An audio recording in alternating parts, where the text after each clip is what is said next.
Sonia Nazario, Tackling Our World's Social Issues Through Literature. Sonia Nazario was born in Madison, Wisconsin. She is the daughter of a Syrian father and a Polish mother, whose families both immigrated to Argentina to find religious freedom. Her family moved to Argentina when she was young and then back to the States to settle in Kansas City. Her father, who was a well-educated college professor, died of a heart attack when she was 14 years old. Nazario's mother took her and her siblings back to Argentina, where the Dirty War was underway. It was here that Nazario found her life's calling in a rather bizarre way. While in Argentina, she saw a blood-stained sidewalk, which her mother told her was from two journalists who were killed for trying to tell the truth about what was going on. Nazario says, "Somehow, in my warped, sick mind, I decided that would be a good profession at the time. I was very idealistic about it. I really wanted to write about what was happening in places like Argentina. I just felt like the world somehow didn't know, and it should know. And it was a real awakening for a kid from Kansas." Within 2 years, her mother moved the family back to Kansas, and Nazario worked part-time jobs to support her family. She went on to college and was quickly successful in her career, being hired as a journalist for the Wall Street Journal. In 1993, she joined the Los Angeles Times and quickly became known for her in-depth social reporting that has given her the title of trendsetter in the world of journalism. She gives her articles a unique perspective on social issues by using the stories of people at the heart of the issues. These deeply emotional articles include Orphans of Addiction, in which she follows families with addict parents for a day to chronicle the lives of children who suffer abuse and neglect at the hands of their parents and the addicts that surround them. Another highly successful article was The Hunger Wars, Fighting for Food in Southern California, which described the overwhelming child hunger situation in schools of a small middle-class town in Southern California. Her articles are highly informative and empathetic, using quotes and stories from real children and parents that are suffering from hunger. Nazario uses her articles to fuel the flames of social change, one reader at a time. By far the most popular of all of her articles was one that she adapted into the book Enrique's Journey, which won 2 Pulitzer Prizes. This story is so effective in arousing the attention and sympathy of readers because she uses the story of one boy, Enrique, to highlight the dangers and challenges Central American children face when immigrating illegally through Mexico. Like all of her articles, she backs up his as well as a few other migrant children's stories with facts and statistics, which further arouse the call to action by illustrating just how widespread and severe the issue is. She ensures the accuracy and detail of the story by actually going herself on one of these treks through Mexico along the tops of trains in order to get a first-person perspective of what the children go through. This eccentric and daring take on journalism is what earned her the title of trendsetter in the first place. In an interview with Marcela Valdez of Publishers Weekly, she explains her reasoning for the dangerous trek she took on.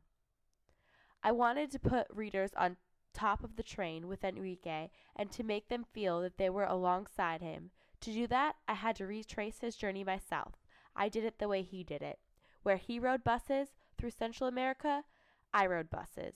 And where he boarded the train in southern Mexico, I did too." She also describes her journey at the beginning of her book, Enrique's Journey. She writes, "As a journalist, I love to get inside the action, watch it unfold, take people inside worlds they might never otherwise see. I wanted to smell, taste, hear, and feel what this journey is like. In order to get a vivid, nuanced account, I knew I would have to go with migrants through Mexico on top of freight trains." She certainly accomplished her goal in her research, as her journey allows the reader to feel that they are actually there. The accounts are so vivid and detailed, something that can be accomplished only through the author experiencing the journey herself.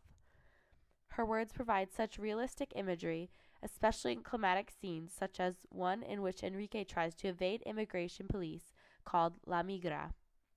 She writes, "Each time the train slows, Enrique goes on high alert for La Migra.